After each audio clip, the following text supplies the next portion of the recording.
Well, good morning. Who's happy to be here in church today?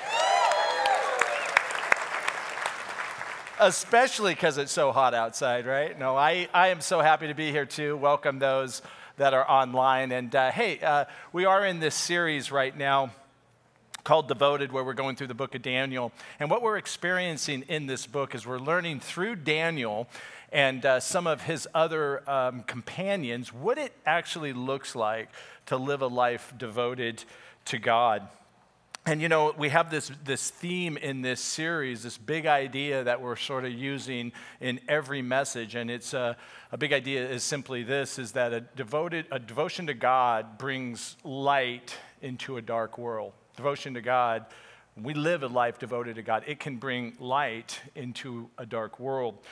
I think you would all agree that as great as we have in this world, great things that we experience, we also live in a pretty dark world. Do you agree with that? I mean, there's a lot of darkness in this world.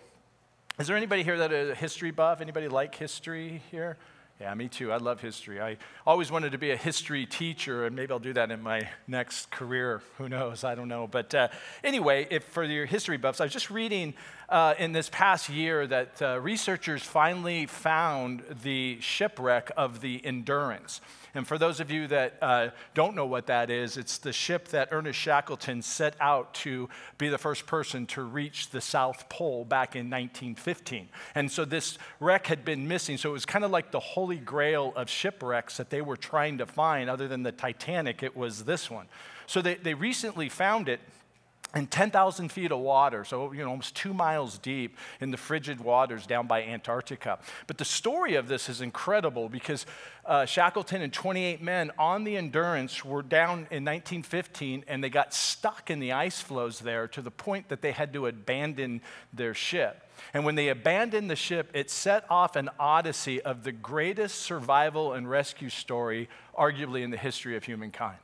And so they had to get off of the ship sank right there, but they were on these ice floes, and as all 28 men with a couple of rowboats on these ice floes started to break apart, and then they ended up getting into the rowboats, these group of 28 guys, getting over to a place called Elephant Island. And Elephant Island, there was nothing there but a rock, so they knew they couldn't live there. So Ernest Shackleton with 6 other people got into a 22-foot rowboat and went across 800 miles of the South Sea, the most treacherous waters in the world, with no navigation system, and ended up 3 weeks later on St. George Island, but was on the far side of the island. Then they had to go over a mountain range and near death stumbled into a whaling camp. When he got into the whaling camp, he got a rescue party together and went back across the same way that he came to Elephant Island and rescued all 22 men that were still on that island over a 9-month period. It's an incredible story, and I tell you this story because Shackleton wrote a diary about his experiences and the difficulties that he had during this time. And you know what he said was the most difficult part of the whole thing? It wasn't not having enough food. It wasn't the cold temperatures at almost 100 below zero. It wasn't the waters that they had to navigate or the isolation. You know what he said was the most difficult thing? The darkness. Called it the polar night. Scientists call polar nights as a darkness that lasts for more than 24 hours. And at the poles, both north and south, there's darkness for 6 months of the year.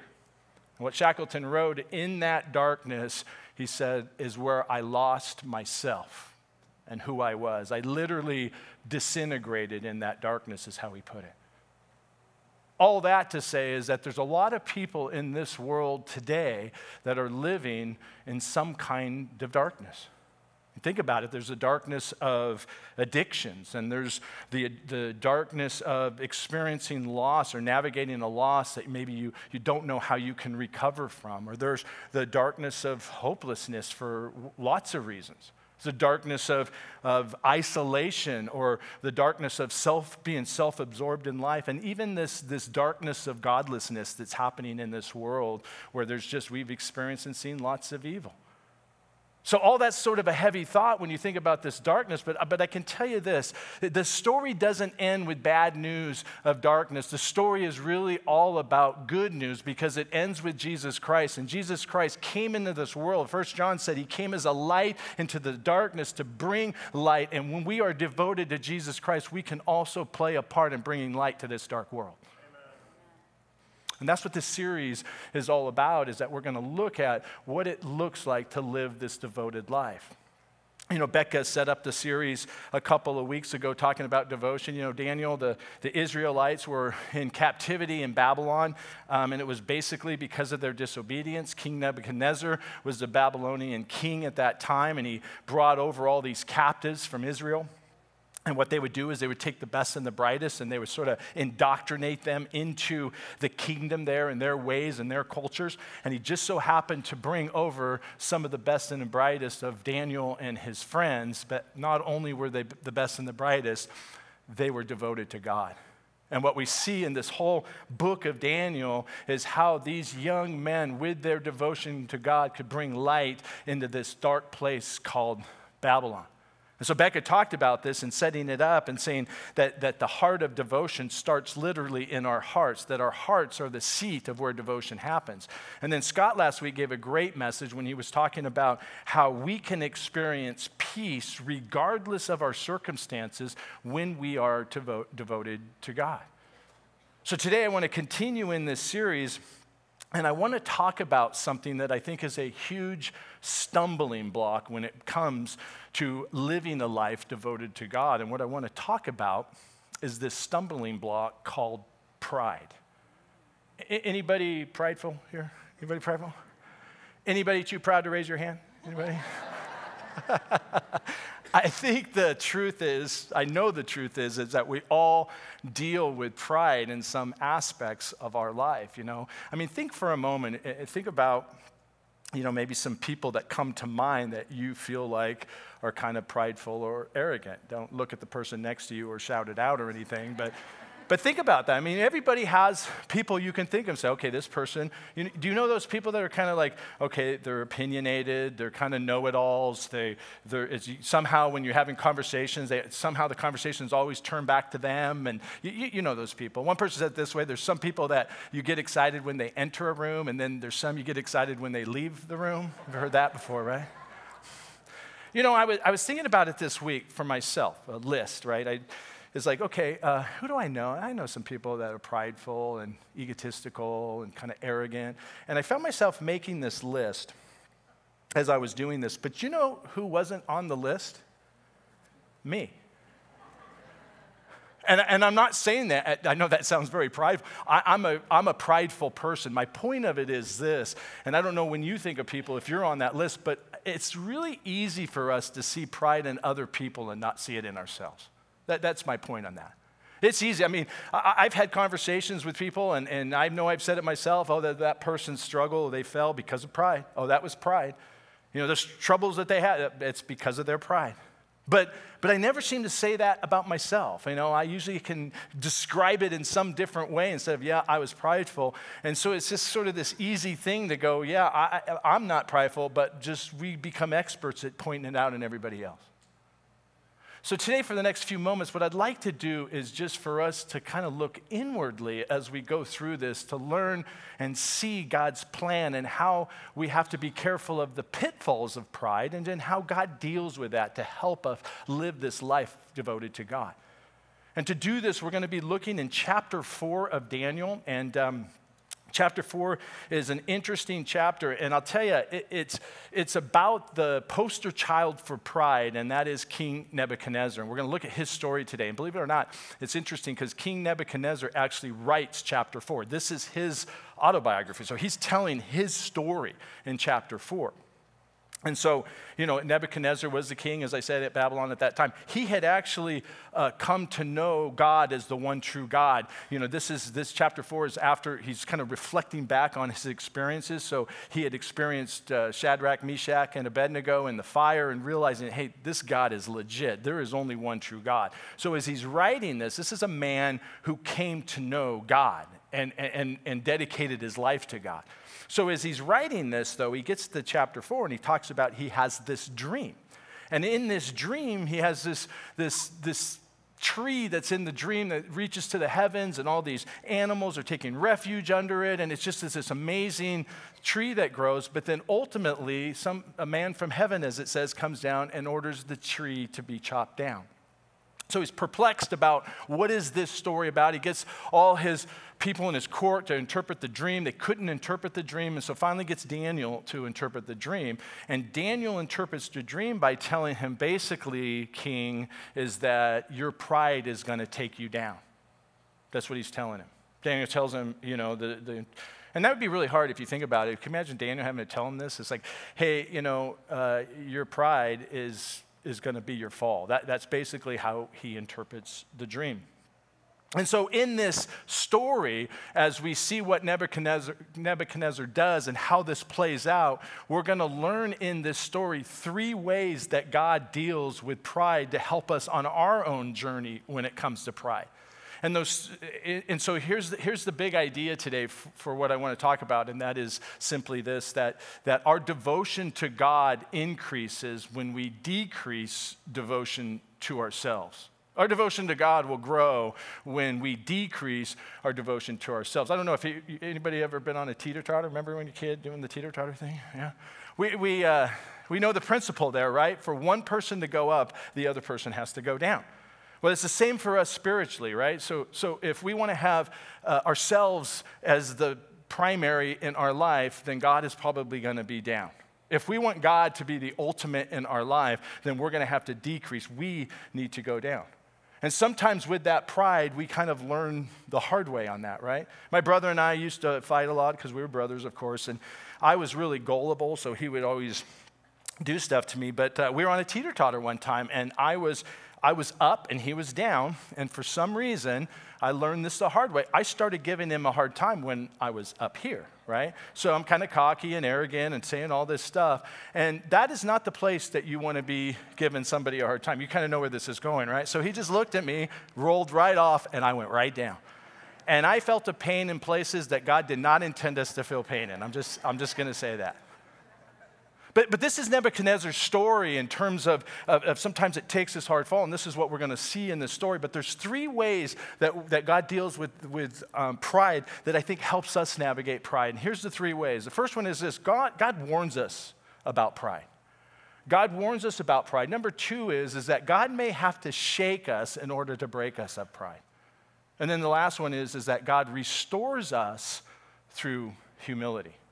So let's just quickly go through these. Let's start with God warns us about pride. It's amazing, as I said. So God's concern when it comes to pride are for 2 things. The effect that pride has on us, number 1, and number 2 is our vulnerability to pride. Those are the 2 things he's warning. And that second one is huge because what we're going to see is, look at what Nebuchadnezzar says in verse 28. And remember, Nebuchadnezzar found God. He came to know God. In chapter 3, he talks about God being that there's only one God. And yet, 1 chapter later, he's walking along, surveying his kingdom, and this is what he says. Is not this the great Babylon I have built as the royal residence by my mighty power and for the glory of my majesty? I mean, there's a lot of I's and my's there, right? And see, the reality is this, is that pride is not a one-time issue that you deal with. It's a lifetime issue. You know, in my 20s, late 20s, I've shared my story of my own destruction of my pride. I was living this life, kind of my own God, if you will. And things were going well, and made some bad decisions, and I went through a divorce. I mean, I destroyed it was just, I hit rock bottom. And when I came back to God, and a lot of it was to do with pride, but when I came back to God, I naively at first thought like, well, yeah, it was pride that brought me down. I won't do that again. But the reality is that's not a reality because I struggle with pride every single day still. We all do because we're hardwired. I have to leave my ego at the door every single day because as God warns us, we're susceptible to it because we're human. It's like I have to say that prayer that this one guy prays where he says, God, so far today I have not been prideful. I haven't looked down on somebody else. I haven't felt myself more superior than somebody else, and my ego hasn't gotten in the way. But in a few minutes I'm going to get out of bed, and at that point I'm going to need all the help that I can get. See, God's warning Nebuchadnezzar of what's going to happen to him through Daniel. Let's look at verses 24 and 25. This is how Daniel interpreted this dream to King Nebuchadnezzar. It says, this is the interpretation, your majesty, and this is the decree the Most High has issued against my lord the king. You'll be driven away from the people and will live with the wild animals. You'll eat grass like the ox and be drenched with the dew of heaven. 7 times will pass by for you until you acknowledge that the Most High is sovereign over all kingdoms on earth and gives them to anyone he wishes. Daniel is saying, dude, your pride is going to take you down. He goes on to tell him in verse 27, Daniel actually says, hey, if you're willing to change your ways, God will probably spare you from this. He will spare you from this. He's warning him. God is warning through Daniel this issue of pride. And there's 2 super big issues when it comes to the issues of pride. I think that sort of overarching covers them all. And it's this, is that pride distorts, number 1, our self-importance. That we think we're more than we really are. And the problem with the elevated self-importance is this, is that we start to look down on other people. That we're the central figure in our story. It's about us, and I'm posturing and positioning to what am I going to get out of this? And I start to look at other people in a different way, like less than, judge them, opinions about them. It's our self-importance that it distorts, but it also distorts our self-reliance. And what I mean by this is I don't need any help, anybody's help. I don't need to be told anything because I know it all. I don't need to rely on anybody, including God. See, the problem here is that pride stunts our growth. We can't grow or learn anything if we don't think we need to. If we're not willing to listen, we're not going to grow. It also stunts our relationships. Think about it in a relational capacity. Prideful people don't meet people halfway. And if we're prideful in our relationships, then what are we not doing? We're not saying we're sorry. We're not saying I was wrong. We're not saying I got some things I got to change. It also stunts our ultimate relationship with God because, like I said, we think, I don't need God. I got all the answers. I love the acronym for ego when it comes to an overblown ego. It's edging God out. And that's exactly what happens when we start to think that we are our own God. Friends, can you see why it is so important that God warns us about pride? There's over 160 scriptures that deal and address the issue of pride. And if you look at the biblical figures, the central issue of so many that made mistakes was pride. I mean, you go all the way back to Satan himself and his fall from heaven. What was all that about? Pride. You think about Adam and Eve in the garden, they got booted out of the garden. Why? Pride. You think about David's massive failures during his life. Why? Pride. Solomon blew up a country. Pride. Jonah failed as a prophet. Why? Pride. Israel is where they are in this time. Why? Pride. Peter. Pride. Jesus' biggest issue with the Pharisees was pride. It was pride. In fact, Jesus looked at the Pharisees and loved them. And yet he said they were blinded by pride. They were blinded by it. So here's my question for you on this. Is there an area in your life that maybe you're blinded by pride? And you might be thinking, well, if I'm blinded by it, how would I even know I have it, right? That's the point, right? Because it's easy to see it in other people, but it's hard to see it in ourselves. But is there an area in your life that maybe you're blind to the pride in your own life? Maybe it's in a relationship that you're in right now that you're willing to not meet somebody halfway, or you're drawing lines in the sand and that you're not willing to say, I'm sorry, or I was wrong, or I need to change these things. Maybe it's some habits, some repeated habits that are going on in your life, and you don't want to be open or admit that actually you have a problem or you need to change this stuff in your life. Maybe it's that you're judgmental of other people or critical of other people, or you look down on other people, or you put yourself in a higher place than other people. And maybe deep down, if you get to the bottom of it, the issue is that my self-importance has gotten out of control. See, whatever it is, God wants to warn us about it because he wants us to not have to learn it the hard way. And yet the reality is sometimes we have to learn it the hard way.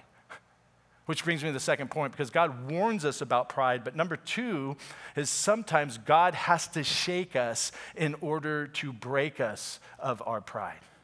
I don't like this one. You know, in James 4:6, it says that God opposes the proud. Think about that. How many of you want to be on opposing God? I mean, that's like, and it says, I mean, that's a big statement, that if I'm prideful, I'm going to be in direct opposition of God, right? Years ago, I used to play football on Thanksgiving morning, every Thanksgiving morning, and this was when I was, like in my mid to late 20s. Like now I get injured getting out of bed. So back then I could actually do stuff. So a bunch of us guys would go down to this school and we would play football on Thanksgiving morning just for fun. So this one year we went down there and we didn't have enough guys to play. So we had like 7 guys. And so there was this group of guys that were already playing there at the park or at the school. So we're like, hey, let's let these guys play with us. So we all got together there. One of the guys that was there already was home from college, and he was a second-string guard for Arizona State on this group that played. He had to have been 400 pounds. I mean, this guy was huge, right? And lo and behold, we start to play with these guys. I'm on defense, and I'm supposed to rush the quarterback, and guess who's standing right in front of me? And I'm not exaggerating. This is what I did when I walked up to him. So, and he looks pretty intense. So I'm standing there, and I go, I just wanted to make small talk with him. And I go, hey, so what are you doing for Thanksgiving? And I kid you not, his response was, putting your face in the ground. That's what he told me. And I was like, psycho. And so I looked at him, and I go, hey, just a reminder, we're playing two-hand touch here, right? I'm just reminding you, this is for fun. And he goes, hey, if you come through me, it's not going to be pretty. That's what he told me. So, of course, they snapped the ball, and we go, and he did touch me with 2 hands, and lo and behold, he did put my face in the ground. I got up, and I had, like, mud all over the right side of my face. I'm looking up at him, and so it's like, okay, I can't let everybody think that I'm scared of this guy, so my pride got in the way and said, I got to deal with this guy, right? So I got up and went to do it again. And as I stood at him, I came up with a much better plan to deal with him. I faked an injury. I was like, oh. And the guy's like, you haven't even moved. I know. I was like, oh, man, hey, I would love to keep going, but you're going to fill in for me. I can't walk. You know, God is saying what James is saying about being opposed. God is saying, if you're going to try to go through me or around me with pride, it's not going to be pretty. And this is what Nebuchadnezzar found out, because just on the heels of him saying that, just on the heels of him saying like, hey, look at what I did and look at, all this that happened and it's all on me, this is what happens. It says, even as the words were on his lips, a voice came from heaven. This is what is decreed for you, King Nebuchadnezzar. Your royal authority has been taken from you. You will be driven away from people and will live with wild animals. You will eat grass like the ox. 7 times will pass by for you until you acknowledge that the Most High is sovereign over all kingdoms on earth and gives them to anyone he wishes. Scholars argue or theorize about what it was that Nebuchadnezzar was dealing with. They say, he acted like an animal. He thought it was a wolf. He thought it was a cow or whatever it was. But the bottom line is they all agree that he lost his mind, that he kind of went out of his head. And more importantly, that his life just fell apart. He lost everything. The bottom literally fell out of his life. And what was even harder there is that the worst thing is this was a public spectacle. I mean, this is the king. This is not something this guy can hide, right? He's out there for all to see his implosion right there. So this is just this really public thing. So he's lost everything, he hit rock bottom, and he did it with everybody watching. And sometimes when we're humble, when God humbles us in these situations where we have to sort of be humbled, it can be painful. It can be embarrassing because we're exposed. It could show weakness. And if we're prideful, I know for me, I don't want people thinking I'm weak. It can be just hard because it's out there, right? You can't pull it back in. You can't hide it. It is just there. Like I said, when I went through my implosion, it was pretty public because I spent my life with image management, wanting people to believe that I had it all together. And when you go through a divorce and you go through difficult times and you lose everything, it's just out there for everyone to see. It was embarrassing. It exposed things. It was, it wasn't the guy that had it all together. It was all there. And sometimes when that happens in our life in the hard way, it's just there. But regardless of how we get to that place of being humbled, however you get there, there is one question and one question only that's the key to everything you do going forward from there. And the answer to a question of, what do I do now? Now what? Am I going to stay in this place of pride? Or am I going to turn and make some changes in my life? And ultimately, am I going to turn back to God?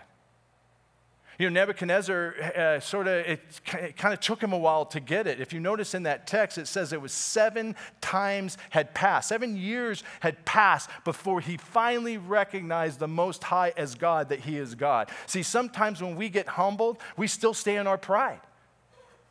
It's easy if I go through stuff you get kind of mired down to, why is this happening to me? Poor me. Maybe making excuses, not owning your stuff, blaming it on somebody else. We can still get stuck in our pride even when we're humbled. And what Nebuchadnezzar shows us is he finally got it because he finally realized, number one, God is in control of everything. And number two, I need God in my life because if I don't have him in my life, I'm going to mess up my life. And he also got to this place that he recognized that God is not only in control and I need him in my life, but God is faithful and he loves me. And that's where I want to turn. I don't know, maybe right now, are you in a place where you're being humbled? Where maybe God is shaking you to break you of your pride, to get your attention. I just want to say this, if you are in a place like that right now, it could be one of the most important times in your life. It could be one of the most important times in your life. I'll also say this, and I mean this with the utmost respect because I don't want to discount anything anybody would be going through, but it could also be one of the best things that ever happened to you. It could be. King Nebuchadnezzar, if he was asked what was one of the most important times in his life or one of the most significant things, I don't think it's going to be he wouldn't put out there, oh, when I had this kingdom, when I was king, when I had all this power, when I had all these riches. I think it's this right here. You got to remember, he's the one writing this story. He's putting it all out there for everyone to see, as embarrassing as it is. He's the one putting it out there. Why? Because the most important thing to him was the end of that story, and that is that he's in a relationship with God. That's why he's making that the story. If I look back at my life and I go, hey, if I could do it all over again in the decisions I make, would I do it differently? Heck yeah, I would. But if that's what it took for me to draw close to God and become in a relationship with God, then so be it. That's what it took. See, today, if you're going through something, God may humble you. And if you are able and are willing to turn to God, then your story can become a story for somebody else, because there is nothing greater than the power of a testimony. Just look at Celebrate Recovery. When I think about people standing up there, they're heroes to me, because you know what? They get up there like Nebuchadnezzar. It's not pretty. Some of the stuff that they've been willing to share in their testimony is hard to share.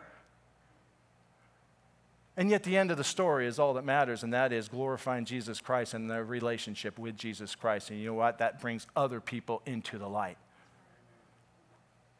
I want to say one more thing on this point before I move on.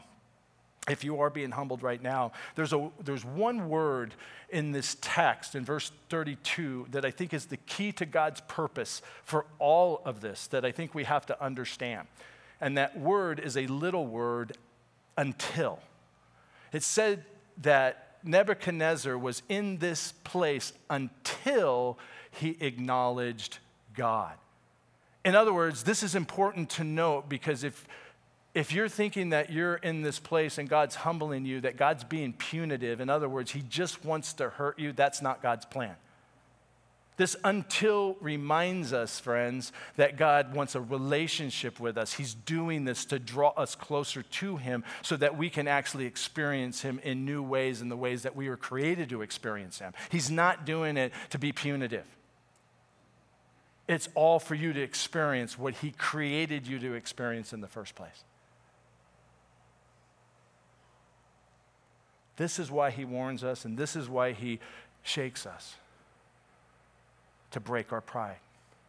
You know, there's not a lot that the Bible talks about in terms of saying God hates something, but you know in Proverbs 6, there's 7 things that the Proverbs 6 says that God hates. You know what one of them is? The Raiders. No, I'm kidding. I know. Yeah. Sorry. That's for Scott. You know what the number one thing is? Pride. Because he knows how much destruction it can do in our lives. So this brings me to the last one. You know, God warns us about pride. He sometimes has to shake us in order to break our pride. But the last one is God restores us through humility. And there's a great end of the story to this with Nebuchadnezzar. So look what happens that finally gets Nebuchadnezzar back on track.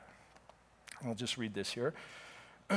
He says, at the end of that time, so at the end of that 7 years, I, Nebuchadnezzar, raised my eyes toward heaven, and my sanity was restored. Then I praised the Most High. I honored and glorified him who lives forever. And it's humility that really was the game changer for him. And the game changer is this with humility when it comes to our relationship with God. Just 3 things really quick that humility does for us in our relationship. First thing is humility keeps God in his rightful place. Notice what he says there. He says, I raised my eyes toward heaven. There's something symbolic about somebody over us. So think about that. The word submit is defined as to put oneself under another person's authority. So what this is saying here is Nebuchadnezzar is saying, I need God. God is over me. I am not over God. So humility is understanding that we're putting God in his rightful place, is basically what it does. You know, there's a great spiritual truth that I think is the key to our faith for everyone to understand, and that simple truth is this, is that God is God and I am not. Why don't you let's all say that right now. God is God and I am not. God is all-powerful. I am not all-powerful. God is all-knowing. I know very little. God is always faithful. I am not always faithful. God is always loving. We don't always love. God is God and I am not. That's the first thing that humbles us. You know, Augustine said it in his book of prayers. He has a thought called ordo amoris, which is Latin for the order of our loves. And what he describes this as is when our loves are in the right order, our lives are in the right order. When our loves are out of order, then our lives are out of order. So when God, and he says, is our number one love, then everything else makes sense. When I am my number one love, then my life doesn't make sense. So humility puts God in his rightful place. The second thing it does is that humility keeps God at the center of our gratitude. And I'll tell you this, the antidote for pride is gratitude. Notice he says, then I praised the Most High. I don't think that you can be super grateful and be prideful at the same time. Because people who are grateful, they recognize what people do for them. They recognize their need for something, right? I think it's easy for us to live in this life where we sort of just take things that God does for us for granted. You know, it's the big things and the little things. We go through life going, yeah, God did this. God's holding everything together in our life. But I think it's easy for us just to go, yep, we know that, but yep, I'm still living my own life. And humility recognizes and brings God to the central part of that. I was reading this story about this man. His name was Jan Gerbitz, and he was a railroad worker in communist Poland in the 1980s. And he got hit by a train when he was working in the rail yard and was in a coma for 19 years, and then he woke up in 2007. It's a crazy story. And when he woke up in 2007, Poland was not communist anymore. The Soviet Union fell, and it was westernized. So it was like a Western country, had everything, all the amenities. So they interviewed him and asked him, and he said, hey, what's your biggest surprise here in 2007 from when you lived in communist Poland? He says, my biggest surprise is this: how ungrateful people are. He goes, people have everything we could only dream of. We were worrying about if we were going to get imprisoned from one day to the next or where a meal was going to come from. They have all this freedom, they have all this stuff, and people are more ungrateful than they've ever been. Remember that song by Joni Mitchell, Big Yellow Taxi? Don't it always seem to go that you don't know what you got till it's gone? Here's the thing about that. Let's not let it take being Nebuchadnezzar to figure out, wow, I took God for granted. The last thing is this, is that humility keeps God in the limelight. Notice he says here, I honored and glorified him who lives forever. Everything that comes in our life that's good comes from God. Everything, our abilities, our resources, our good fortune, everything about us, it comes from God. And the minute that we start thinking it comes from us, that's when pride starts creeping back into our lives. It comes from God. And when we keep God in the limelight, friends, that's the light that we get to bring into this world. If you want to live a life that's restored, where you're thriving, where you're energizing, then live these three things. Is keep and put God in his rightful place. Have God at the center of your gratitude. Thank him every single day. And then ultimately live a life so people see God through you. That, my friends, is living. Last thought is this, is that, I was thinking about this whole idea of Shackleton's rescue as being this famous rescue, but there's even a rescue mission that's more famous than that, and that was God's rescue mission for humankind. God sent Jesus into this dark world to save us, to save this world. And Jesus didn't just risk his life for us, he gave his life for us. The Bible says in Romans 5:8 that while we were still sinners, Jesus died for us. In other words, while we were still in the dark, Jesus died for us. There's no devotion that can even come close to that. What this reminds us, friends, is God was devoted to us long before we were ever devoted to him. And when we come to understand that, when we come to embrace that, when we start to understand the depths of his love and faithfulness to us, it will shatter every bit of pride that we have within ourselves, and yet at the same time make us feel more valued and loved than ever before, because that's how God thinks of us. Let me show you this picture. This picture is Shackleton in that rowboat out there with his 5 other friends going off to save this group on Elephant Island. And you see those hands waving in the air there. You know what I see in that picture? Hope. Hope. And Shackleton said it himself in his diary. He says, my men had hope because I promised I would come back for them, and they knew that I was good on my word. Jesus made a promise as well that he's coming back and he's good on his word. And Jesus' promise when he comes back is that every knee shall bow and every tongue confess that he is Lord, that Jesus Christ is Lord. And we can be devoted today knowing that that day is coming, that Jesus is coming back. Amen? Amen to that. I want to end with one last thought, just to sum up this message. And it's not my words. It's the last words in chapter 4 from King Nebuchadnezzar. This is what he says. He says, "Now I, Nebuchadnezzar, praise and exalt and glorify the King of heaven, because everything he does is right and all his ways are just. And those who walk in pride, he's able to humble."